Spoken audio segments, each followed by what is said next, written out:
Like, here's one. For those of you that don't know, I studied with great Kenny Washington. If you don't know Kenny Washington, just get off of this video. Genius drummer, genius teacher, amazing guy. I go to his house one day, and everybody, all the drummers know Kenny had the same cymbals that he played for like 30 years, for the longest time. He would only play those cymbals, but I'll go one day to my lesson, and there is this cymbal up on the stand that looks like an older cymbal, but is new. It doesn't have the cracks in it. Kenny's cymbals have been cracked. So I look up and I say, "Hey, Wash, what's this? What's this cymbal?" He said, "Yeah, I got this cymbal. It's a cymbal from this company in Italy." He says, "Yeah, I got two of them, but this one is the good one.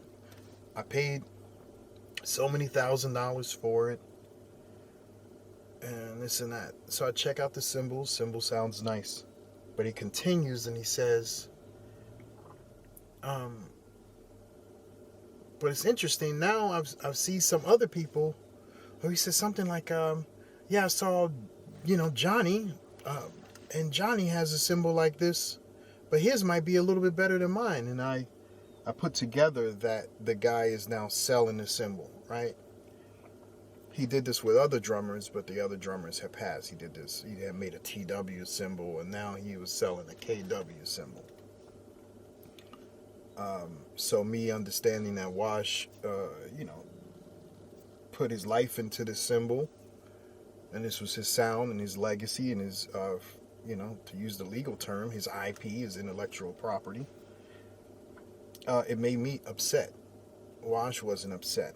I said, "Man, but you paid for the cymbal. You didn't even get the cymbal for free.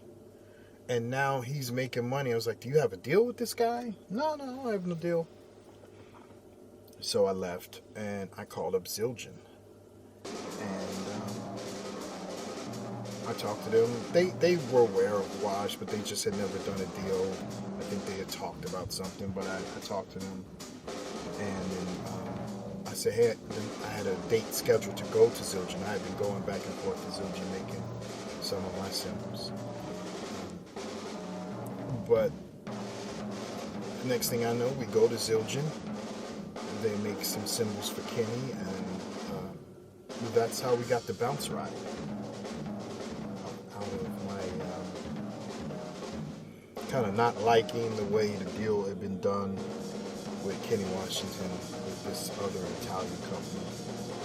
And I don't see a cymbal that comes out now that doesn't have some influence of what was happening with the KW, the little clusters of different things, some of the bell shapes, just the darker sound from the cymbals.